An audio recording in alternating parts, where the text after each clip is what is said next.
ఈడులో నవాన చినుకు పిచ్చి మొలక వేసింది, పాడలేని గొంతులోన పాట ఏదో పలికింది. గుండె ఒక్కటున్న చాలు గొంతు తానే పాడగలదు, మాటలన్నీ దాచుకుంటే పాట నీవు రాయగలవు.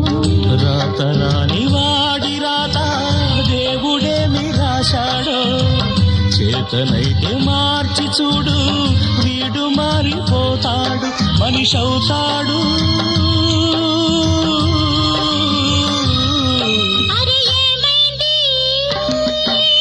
మనసు పురకలకి ఎక్కడి కొలగిరింది, అది ఏమైంది? తన మనిషిని వెతుకుతూ ఇక్కడ చివాలింది.